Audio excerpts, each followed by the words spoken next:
বাড়িতে রসগোল্লা বানানোর চেষ্টা হয়তো অনেকেই করে থাকবেন। তাদের মধ্যে কেউ কেউ ভালোভাবে পারেন, আবার অনেকেই হয়তো পারেন না। আমার ভিডিওটা আজ সেই সমস্ত বন্ধুদের জন্য যারা হয়তো অনেকবার চেষ্টা করেছেন কিন্তু বানাতে গিয়ে ব্যর্থ হয়েছেন। নমস্কার বন্ধুরা, আমি অপালার রান্নাঘরে আপনাদের সকলকে স্বাগত জানাই। কয়েকটি অত্যন্ত গুরুত্বপূর্ণ টিপস আমি দিতে চলেছি, যেগুলো মেনে চললে আপনাদের বানানো রসগোল্লাও হবে কিন্তু একেবারে দোকানের মতোই পারফেক্ট। ভিডিওটা একটু স্কিপ না করে সম্পূর্ণ দেখার অনুরোধ রইল। প্রথমেই রসগোল্লা বানানোর জন্য আমাদের ছানার প্রয়োজন। ছানা কাটিয়ে নেওয়ার জন্য এখানে আমি 3 টেবিল চামচ ভিনিগার আর সঙ্গে 3 টেবিল চামচ জল আমি দিয়ে সেটাকে মিশিয়ে নিলাম। 1 লিটার দুধ নিয়ে নিয়েছি। দুধটা জাল দিতে বসিয়ে দিয়েছি। দুধ জাল দেওয়ার সময় কিন্তু দুধের ওপরে কোনো সর পড়তে দেওয়া যাবে না। কিছুক্ষণ অন্তর অন্তর একটা হাতা বা খুন্তি দিয়ে নাড়িয়ে সরটা ভেঙে দিতে হবে। দুধটা ফুটে উঠলে গ্যাসের ফ্লেমটাকে অফ করে দিলাম। 2-3 মিনিট দুধটাকে একটু ঠান্ডা করে নিচ্ছি। তারপরে যে জল আর ভিনিগারের মিশ্রণটা ছিল সেটাকে অল্প অল্প করে দিয়ে দুধটা আমি কাটিয়ে নিচ্ছি। দেখুন, ছানা কিন্তু অলরেডি কাটতে শুরু করেছে। এইবার ছানাটা যখন কাটতে শুরু করবে তখন জাস্ট কয়েক সেকেন্ডের জন্য গ্যাসটা আরেকবার অন করে নেবেন। তাহলেই দেখবেন ছানাটা কিন্তু খুব তাড়াতাড়ি ভালোভাবে কেটে যায়।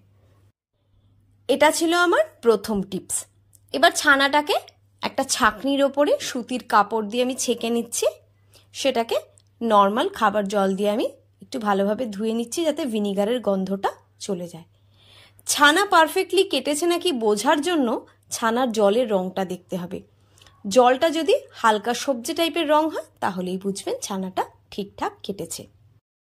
এখানে আলোর রিফ্লেকশনের কারণে আমার ছানার জলটা ভিডিওতে ঠিকঠাক আসেনি, একটু হালকা হলদে টাইপের মনে হচ্ছে।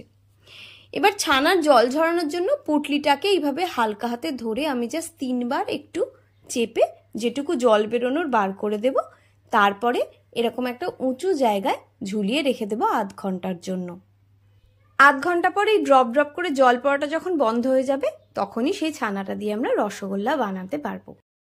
যেহেতু আমি গুড়ের রসগোল্লা বানাচ্ছি তাই এখানে আমি পাটালি গুড় নিয়ে নিয়েছি, খেজুরের পাটালি। একটা মেজারিং কাপ নিয়েছি, সেই কাপ মেপে 1 কাপের চেয়ে একটু বেশি গুড় আমি নিয়ে নিয়েছি। গুড়টাকে একটা বড় কড়াইয়ের মধ্যে আমি নিয়ে নিলাম। এখানে আমি ওই একই কাপের 6 কাপ জল এর মধ্যে দিয়ে দিচ্ছি। বা আপনারা চেষ্টা করবেন যে পাত্রে রসগোল্লাটাকে ফোটানো হবে সেই পাত্রটার অর্ধেকটাই পুরো জল দিয়ে ভরে দিতে। এতে জল কম হওয়ার কারণে রসগোল্লাটা কিন্তু কখনোই চ্যাপ্টা হয়ে যাবে না। এটা হচ্ছে আমার দ্বিতীয় টিপস। এতক্ষণে দেখুন আধ ঘন্টা হয়ে গিয়েছে। ছানাটা আমি নিয়ে নিলাম। ছানাটা কিন্তু খুব নরমই তৈরি হয়েছে। ছানাটাকে একটু হাত দিয়ে ভেঙে নিয়ে এবার হাতের তালুর এই জায়গাটা দিয়ে এইভাবে ঘষে ঘষে আমাকে ছানাটাকে একেবারে প্লেন করতে হবে। প্লেন বলতে ছানার মধ্যে এই যে দানা দানা ব্যাপারটা থাকে সেটাকে পুরোটা ভেঙে ফেলে একেবারে গোটাটাই একটা তালের মতন হয়ে যাবে, এমনটা আমাদের বানিয়ে ফেলতে হবে। 3-4 মিনিট ধরে ছানাটা মেখে নিয়ে এবার এর মধ্যে আমি 1 চা চামচ কর্নফ্লাওয়ার দিয়ে দিলাম। কর্নফ্লাওয়ার দিয়ে ছানাটাকে আর একটু ভালোভাবে মেখে নিচ্ছি। এদিকে গ্যাসের ফ্লেমকে একেবারে লোতে রেখে গুড়টাকে আমি জাল দিতে বসিয়েছিলাম। গুড়টা কিন্তু এখনো আমার পুরোটা গলে যায়নি, এখনো গ্যাসের ফ্লেম লোতেই আছে। আর ছানাটাকেও আমি ভালোভাবে মেখে নিলাম আরও 2-3 মিনিট ধরে। তাহলে আগে 3-4 মিনিট ধরে মেখেছিলাম, এখন 2-3 মিনিট, ওই ম্যাক্সিমাম সব মিলিয়ে 6-7 মিনিট মতন আমি ছানাটাকে মেখেছি। এবার ছানাটার থেকে এইভাবে ছোট্ট ছোট্ট আমি লেচি কেটে রেখে দিচ্ছি। আগে সবগুলো লেচি এইভাবে তৈরি করে নিলাম। এইবার এগুলো দিয়ে রসগোল্লার বলগুলো বানানোর পালা। তার জন্য এক একটা লেচিকে এইভাবে হাতের মধ্যে নিয়ে আমি 8-9 বার এরমভাবে চেপে নিয়ে তারপর হালকা হাতে গোল করব। গোলটা বানানোর সময় আমাদের দেখতে হবে গোলটা যেন একেবারে প্লেন হয়। ছানার বলগুলোর গায়ে যদি ক্র্যাক থাকে বা দাগ থাকে তাহলে কিন্তু জলে দেওয়ার সময় এটা ভেঙে যেতে পারে। একেবারে হালকা হাতে ছানার বলগুলো বানিয়ে নিতে হবে। এক এক করে সব কটা রসগোল্লার বল আমি তৈরি করে নিলাম। এদিকে গুড়টা সম্পূর্ণ গলে গিয়েছে, গ্যাসের ফ্লেম বাড়িয়ে দিলাম। জল যখন এইভাবে ফুটবে তখন একটা একটা করে ছানার বল আমি দিয়ে দেব, একটু গ্যাপে গ্যাপে, একসঙ্গে সবকটা দেব না। এইভাবে সবকটা বল দেওয়ার পরে খোলা অবস্থায় 2-3 মিনিট ভালোভাবে ফুটিয়ে নেব।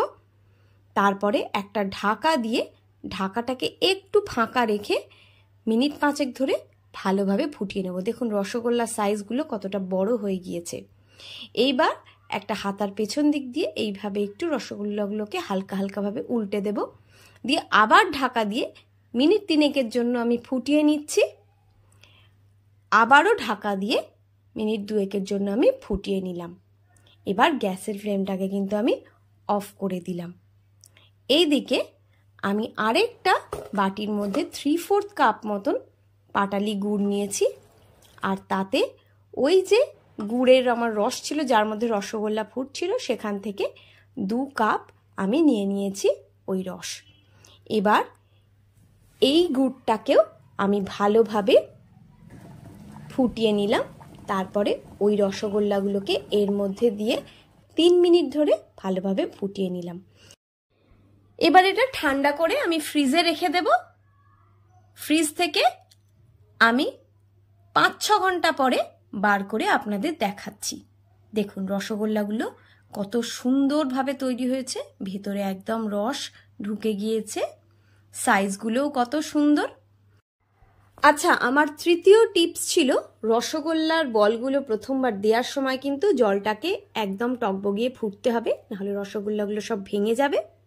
আর চতুর্থ টিপস হচ্ছে শেষে আবার গুড়ের রস বানিয়ে তার মধ্যে আমি মিনিট 3 জন্য ফুটিয়ে নিলাম, তাহলে রসগোল্লার মধ্যে মিষ্টিটা একদম পারফেক্টলি ঢুকবে, নাহলে রসগোল্লাগুলো পানসা লাগবে। রেসিপিটা ভালো লাগলে চ্যানেলটা সাবস্ক্রাইব করার অনুরোধ রইল। সবাই ভালো থাকবেন।